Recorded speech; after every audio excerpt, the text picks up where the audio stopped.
ថ្ងៃមួយមានសាយ engineer ម្នាក់គាត់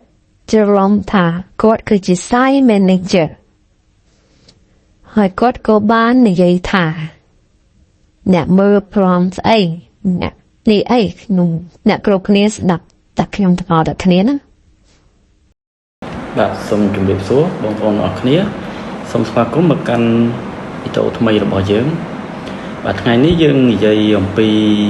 site engineer ហើយនិង site manager តើខុសគ្នាយ៉ាងម៉េចបាទអញ្ចឹងជាដំបូងយើងទៅ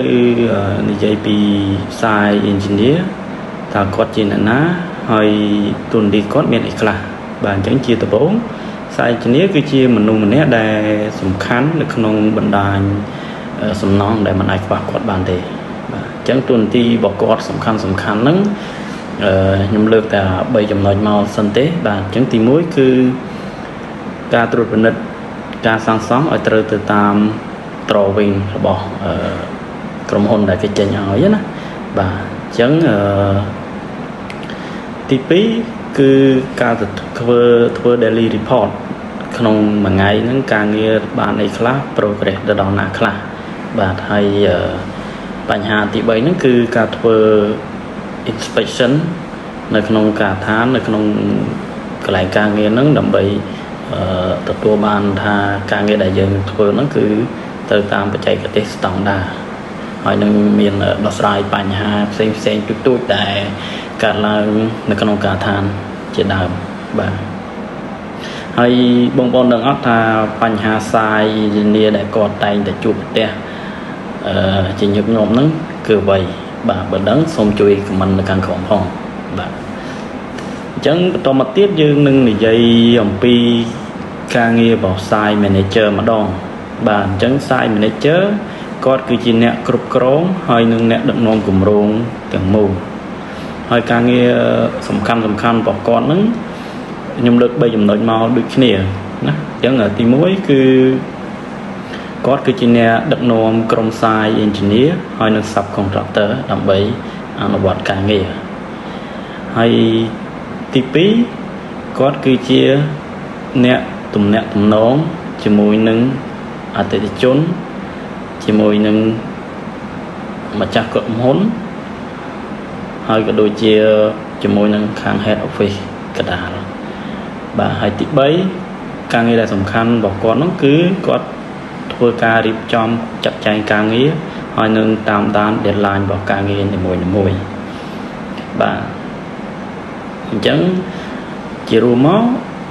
site manager គាត់គឺជាអ្នកដឹកនាំការងារហើយ site engineer គាត់គឺជាអ្នកអនុវត្តការងារហ្នឹងបាទអញ្ចឹង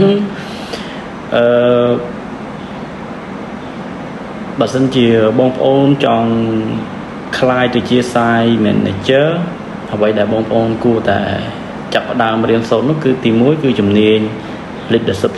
leadership skill បាទជំនាញនេះគឺសំខាន់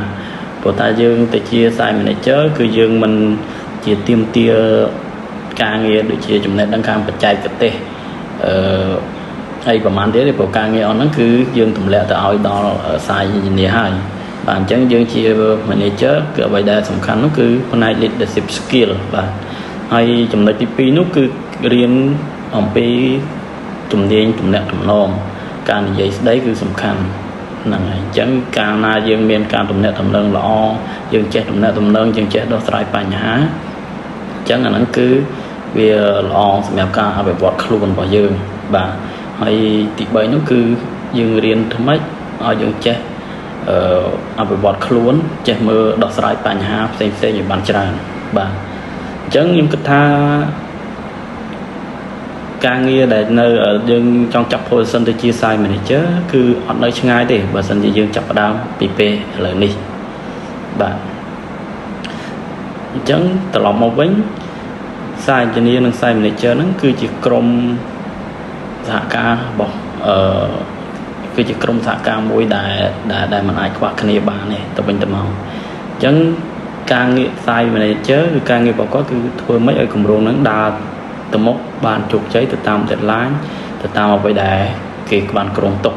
បាទហើយការងារទាំងអស់ហ្នឹង มันអាចសម្រេចបានទេបើសិនជាអត់មានសាយ engineer ដែលនៅចាំជួយគាត់ពីខាងក្រោយ